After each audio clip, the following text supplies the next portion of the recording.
Welcome to Library Out Loud with your host, Jane Baker. Jane has 7 years working at the Spokane County Library District as a communication and development director. Library Out Loud is about any and all things that are happening at the Library District. Library Out Loud is brought to you in part by STCU and SCLD.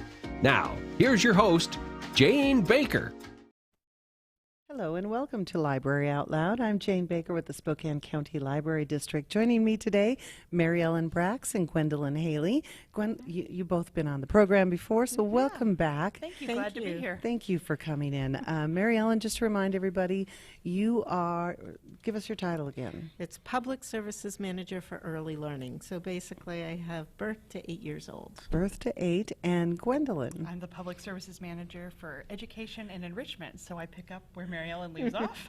From 8 to 108. To 108. and when we're talking about that, we're talking about the programs and different things like that that the library presents. So, and you both do excellent work. I'm thrilled to have you on the program. Always like to have you. But today, it is leap year. Yes. So we thought we'd talk about leap into science. Yes. It's a thing. It's a big thing. It's a big thing. Actually, it is a nationwide program from the Franklin Institute Science Museum. Yes, correct? in Philadelphia. Yes. Talk more about that. You bet. Well, the Franklin Institute developed a series of programs with the Free Library of Philadelphia that link literacy and science principles together to create really fun experiences for children and their caregivers, grandmas, grandpas, moms and dads, child care providers, out-of-school time programs.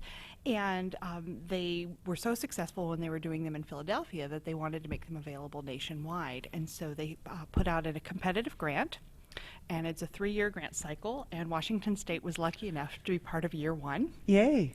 And so Spokane County Library District was part of the leadership team for that, and we were one of the early adapters. And so I've been traveling a little bit in the region and providing trainings for people to take simple toys like the ones we have here on the counter and use them to create really rich science environments for children and their caregivers. You can take simple toys like this and really spend some time exploring some basic science concepts in a way that's really fun and engaging, and that families can continue to do at home. So we're talking STEM, aren't We are talking science, technology, engineering, and math. Yes. We sure are. And it's really a lot of fun. And then we, of course, use picture books as kind of a launch pad to explore those concepts and encourage families to read about them and talk about them.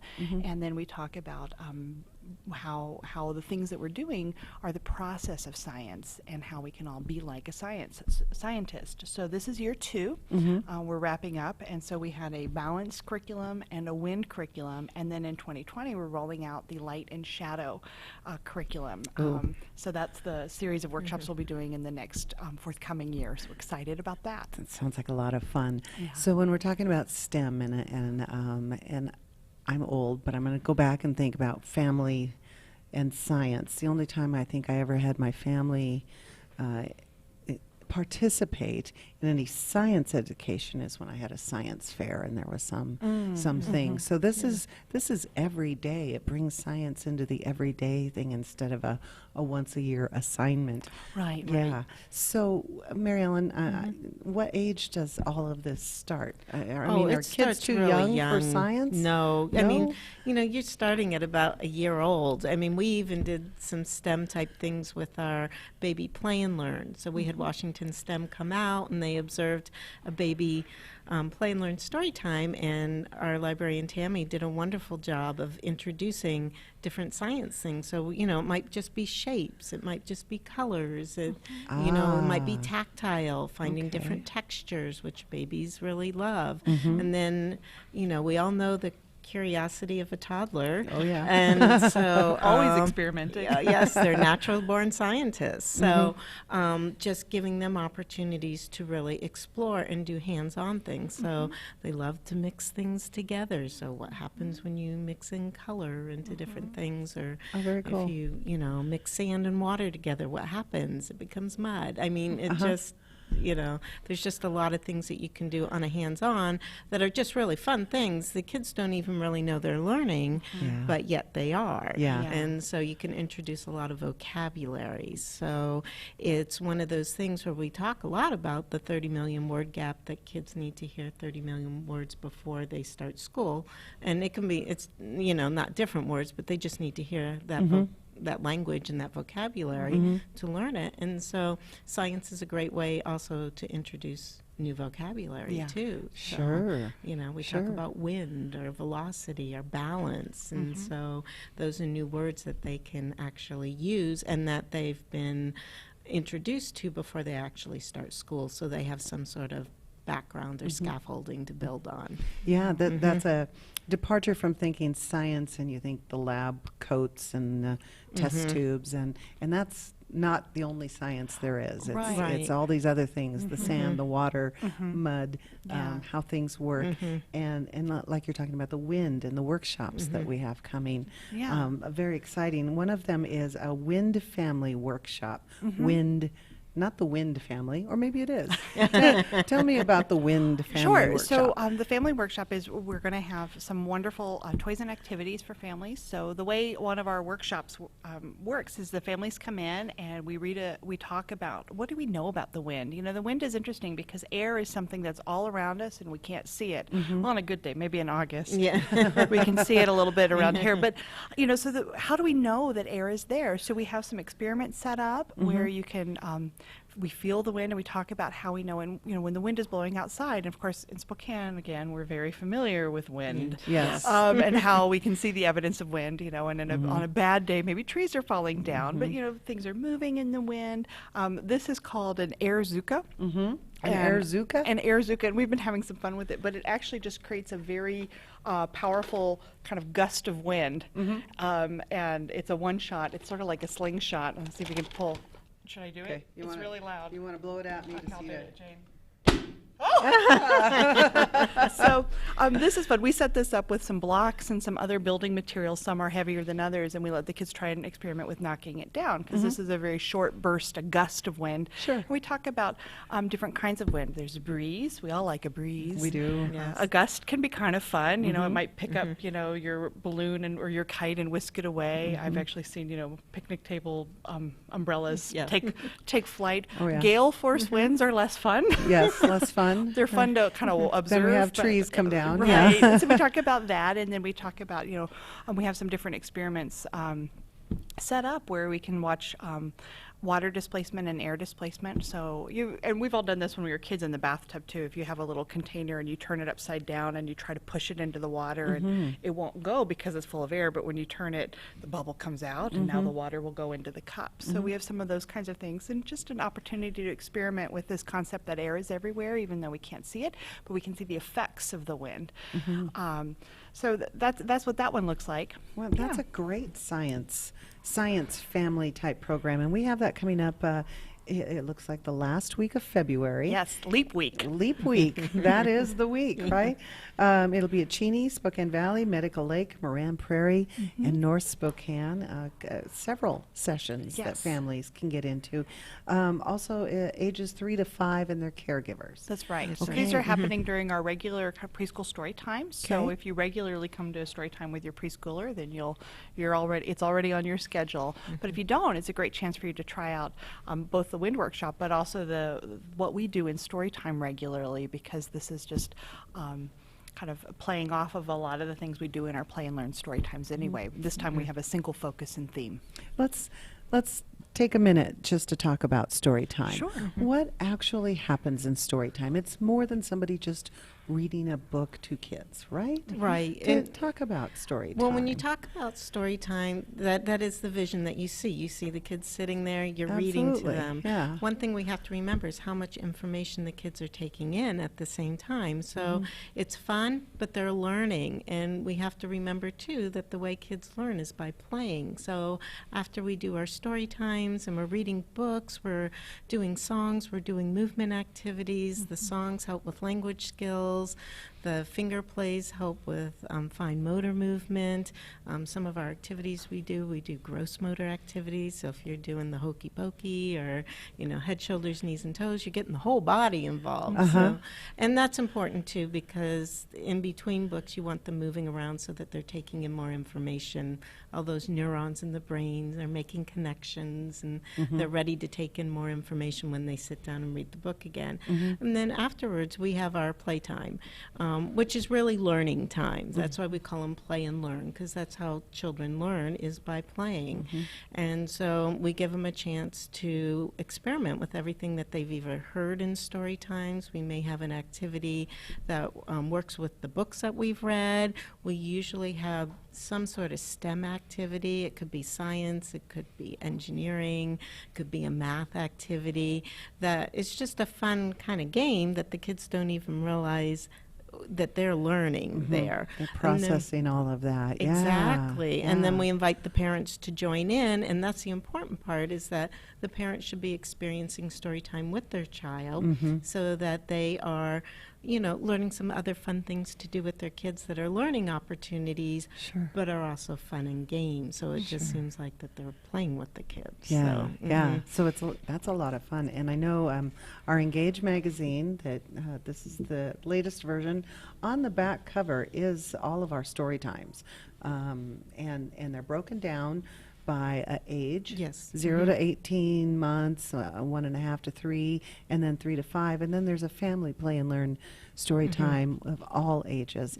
And you've done a lot of work on these. These aren't just something like, oh, here's a good book, let's do this one today. It's more to it than that. It's based on developmental stages. And we're trying to be very intentional so that when you come to a baby story time, it's really geared towards that birth to 1.5 years old. And then when you come to a toddler story time, there's going to be more activity because toddlers are more active, and sitting is just not in a... It's just not going to happen. That's not the plan. Toddler's vocabulary.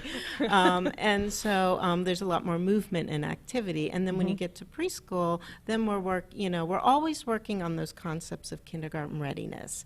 And so you can start that at birth, you're talking about reading skills, pre-literacy. Early literacy is what children know about reading and writing before they know how to read and write. And so that's what we're really working on, so that when they get to kindergarten, they're ready to learn. Ready to start. And, that way any caregivers can see, well, these are great activities. I can help my child to be ready when they start kindergarten. And not every child is 100% ready. We'd like to think they would all be. But, children develop at different rates. So, and sometimes they're ready in some areas and less ready in others. Okay. So, and I know that you've done a lot of work on what kids need to know to be ready for kindergarten. We have great resources on our website at scld.org, and we cover almost all the school districts. Yes, so there's all sorts of registration information. Registrations usually starts for all school districts March 1st. So we've got everything that you need there, what you need to take in when you go, what to expect. And so it's just a way, especially for people who may be new in town, where do I go? What do I do? How do I register my child? So registering early is important because that helps the schools then have the right number of teachers for the number of classrooms that they need. So, don't wait until August to register. Go ahead and register early. And even if you move, then it's just easier to move that registration to another school. And I know that last year, the statistics came out that 38% of the kids in Spokane County are not ready to start kindergarten. So great resources right there at your fingertips, scld.org or any of our libraries. None of it costs anything. You can come in and get those resources that you need and your expert help.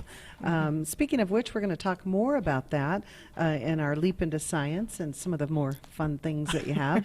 But we're going to take a break and we'll be right back on Library Out Loud. What? You haven't been to the library lately? Stop in today and see that the library is more than books. Spokane County Library District facilities feature on-site technology, including Wi-Fi, computers, and printers, as well as free use of meeting rooms. The Library District offers events and programs for all ages, from story times to career development and employer classes to Social Security workshops.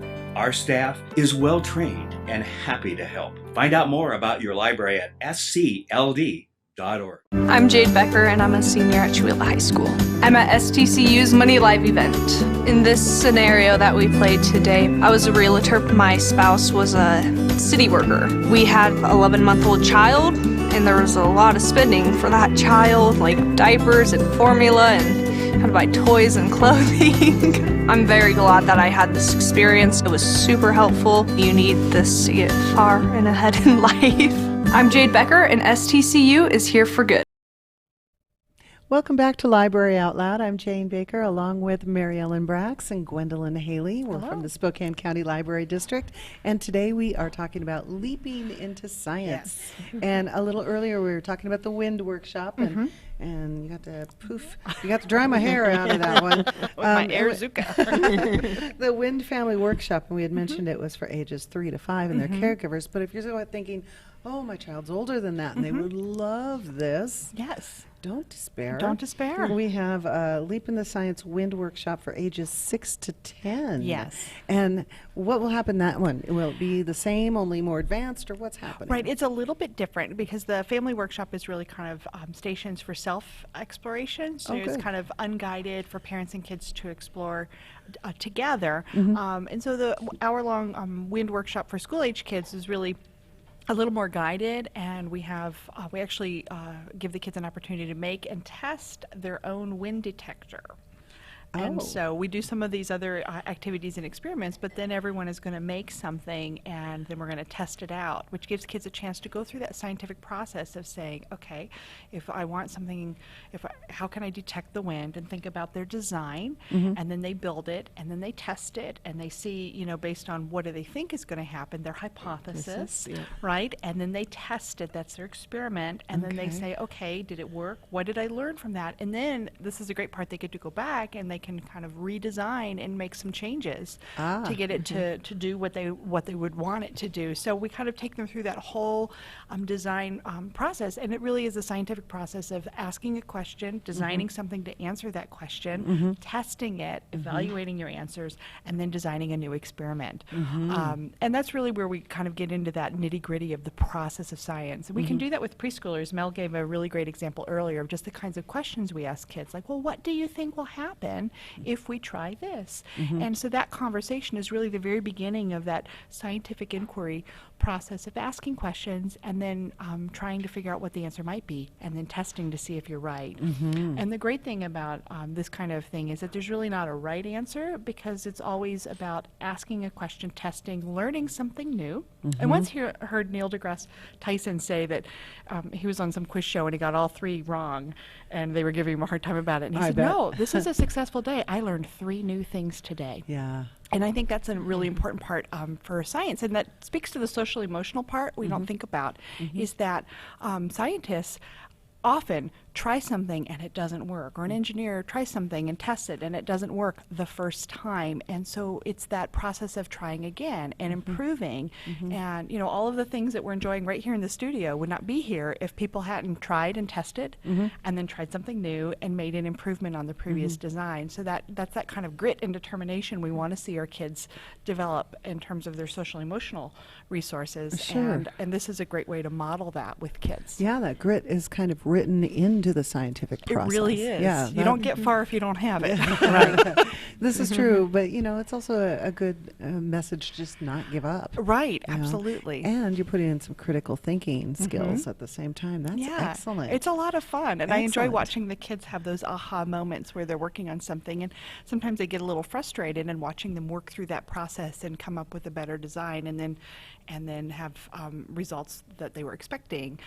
It's its own process that rewards kind of that loop of trying and trying again, and it's really neat to see. Plus, you see them working together too. That's the really other fun part of it, is that then they'll start helping each other or asking each other those open-ended questions. Well, what if we did this? What do you think would happen? And so pretty soon you see this whole collaboration going on, and whether it's building something with the blocks and getting a marble to roll down, or whether it's designing their wind thing, you suddenly see them all coming together and really asking each other and really becoming scientists. Oh, and that very everybody exciting. is a scientist. Yeah, that's a lot of fun. So the Wind Workshop for ages 6 to 10 is coming up at Spokane Valley on February 25th. On Saturday the 29th, it'll be out in Cheney, and also on the 29th at the Lab at North Spokane. Yes. So hit one of those And a sleep day, so you can get one extra day. Why not spend it doing science? What? You got the time. That's awesome. So there's also another Leap into Science family workshop, this one on balance. Yeah.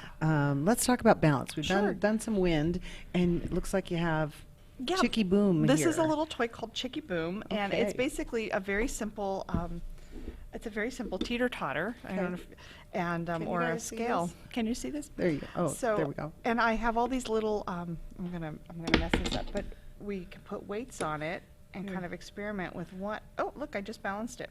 Oh, Sort wow. of. And so we're always looking for the balance point. And so we can experiment with this one with things like, well, what happens if I make one end longer than the other, you know, or this way, or if I add, you know, oops. So I learned something there. You learned something there. So, but, you know, we've got these little weights, and we've got some other little balance things for the kids to play with, again, too, some simple things that you can make out of household materials. And it really is just about kind of experimenting with how do I offset the weight. And we've got some really fun picture books that we read together with this. And then we have some craft activities too, where the kids can build a kinetic sculpture that really is all about balance. If you've ever been to an art museum and seen some of these beautiful kinetic sculptures that are like mobiles, where everything is just sort of intricately balanced, and just the slightest, you know, breeze will kind of set the whole thing spinning, and it's really fun. And with so everyday materials, so it's string and it's pipe clothespins cleaners and and- clothespins. Yeah, but it's a lot of fun, and you know, you can, if you look on YouTube, you can see some really great videos of kinetic sculptures that people have built that are also, but they're all very finely balanced. And this is something that we use every day. We don't think about it, but you know, I get up in the morning and I walk across the bedroom floor to head to the bathroom. I'm balancing.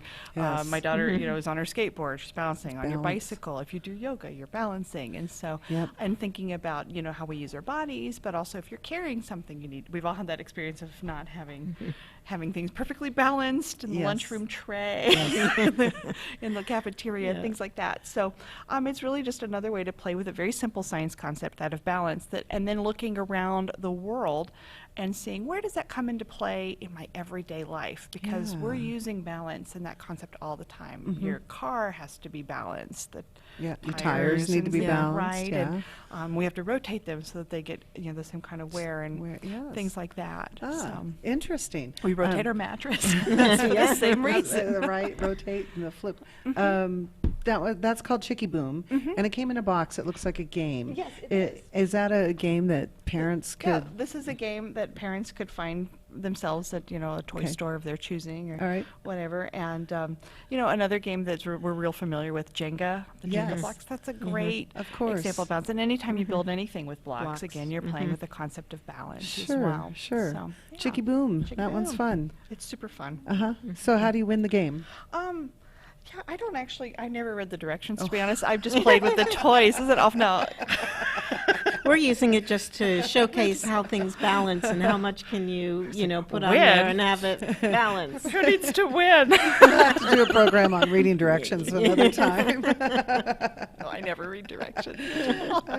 So the Balance Family Workshop, that is again for ages 3 to 5 and their caregivers, so the whole family could come to that one, correct? Yes. Okay. That is correct. Going on the latter half of February, everywhere from Fairfield and Deer Park to Oregon, Airway Heights, Otis Orchard. Yeah. So we have it in a lot of our libraries. Yeah, Leap Week, there's something happening in every library. Yes, Leap into Science on Leap Year during Leap Week. That's great. And I know you have some other Leap into Science programs. They're not listed yet because we don't have them in. Right, and- You tease Oh, a little bit. Yeah, well, the next curriculum we'll be rolling out is when Light and Shadow. That's right. You mentioned Light and Shadow. And so we'll be doing some similar kinds of workshops with preschoolers and school-age kids. And I will say that one of the things Spokane County Library District does is provide continuing education training for child care providers in our area, and Mary Ellen and her team and I are STARS trainers, and so we have STARS classes, which is just the continuing ed credits that people need, and one of the classes is a leap into science, so people can learn the light into shadow curriculum and take a kit of really wonderful toys and things back to their child care, their out of school time. So if you have an after school program, or even if you're a science center or a museum, we've got all of these activities, and I will be training people in how to run their own workshops in their own spaces. And so when we've done these before, we've had people from around the region come and learn how to do that.